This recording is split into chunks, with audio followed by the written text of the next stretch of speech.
Hello everyone and welcome to another video. Now as soon as I fired up God of War and cranked the settings up to Ultra, I knew that this would be the last time I'd probably be using the word Ultra during this video.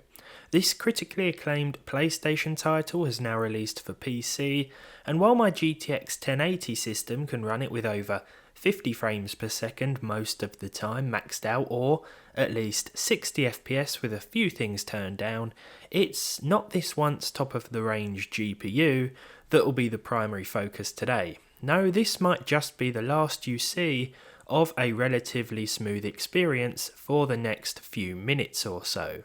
Today we're seeing how well this runs with no graphics card on a couple of different setups. The first features one of the weakest yet often surprising APUs, the chip I've come to know and very much enjoy testing, the 2-core 4-thread Athlon 3000G with its integrated Radeon Vega 3 graphics.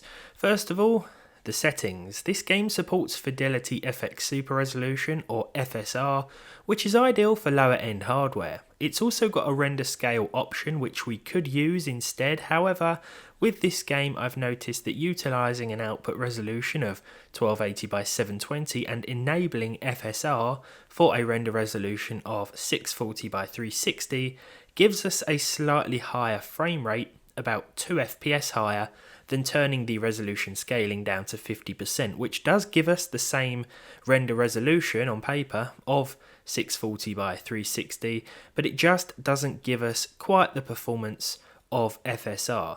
For the graphical options, it probably goes without saying, but the custom preset needs to be enabled and the respective values should all be dropped down to their lowest, as low as we can go.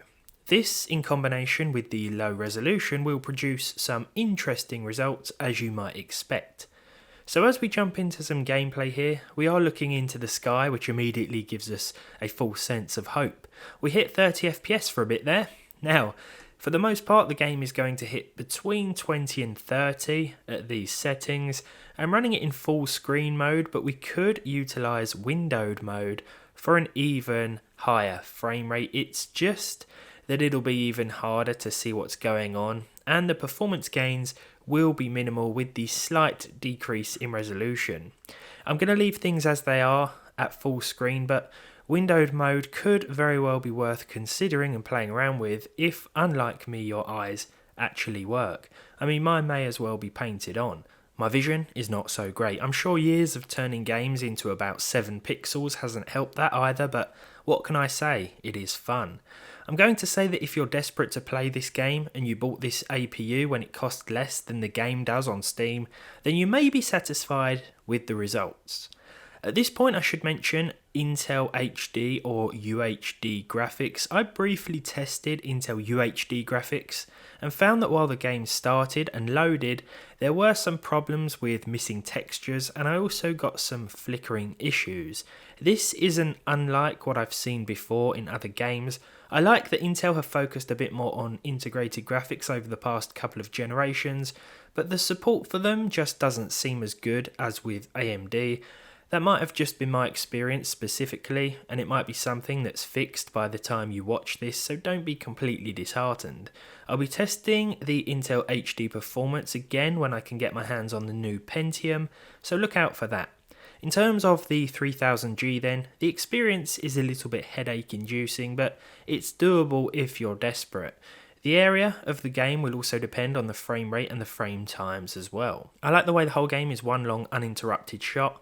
I've never seen that before, nor have I ever played this game before, so that's pretty cool. Just thought I'd mention that as it really adds to the immersion and helps take your mind off the sometimes sub 20 FPS frame rate. The second setup I'm using is my Ryzen 7 4700U 8-core laptop. This also features integrated Radeon graphics, and it's the sort of CPU you'll find in a lot of mid-range machines these days. There is no SMT, so it's just 8 cores and 8 threads. The RAM has been upgraded, so we've got two 8GB modules in dual channel mode at 3200 MHz. The first module is soldered to the board, but if you do buy a Ryzen laptop, I'd recommend either checking for dual channel memory or making sure that there is room to upgrade, as dual channel makes all the difference with these APUs. In terms of the settings here, I've gone with 720p for the output res once again, but I've been a bit more daring with the render resolution. Again, enabling FSR is better than using the render scale option, but this time I've stuck with balanced, which will render the game at 754 by 424 and then upscale it. For the absolute best performance, you could of course choose performance once again, but I thought I'd give my eyes a little more to focus on. 8 pixels instead of 7. The settings are the same at their respective lowest, or disabled if the game gives us that choice. Now this time around we're looking at 30 to 40 FPS, though if you do go with the aforementioned performance FSR option, then this will stick closer to 40 more often and exceed it on a more regular basis. It'll just look a bit worse. Native 720p will mean between 15 and 25 frames per second. Believe it or not, these settings give us the best mix of graphical quality and performance. The 1% low frame rate was recorded as 28. I saw the game drop to 29 myself when playing, but it looks like we lost another frame while I wasn't paying attention. AMD's desktop counterparts would offer even better performance. The 3400G, for example, would probably pump out a few more frames.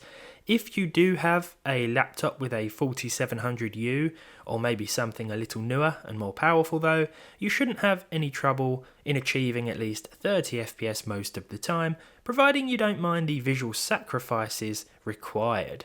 I've still managed to have fun over the 2 to 3 hours that I continue to play this game for today using this laptop, but my standards are pretty low after spending most of 2011 gaming on one of AMD's first APUs. So overall, I think the 3000G once again did a little better than I expected, but the 4700U actually performed a little worse than I thought.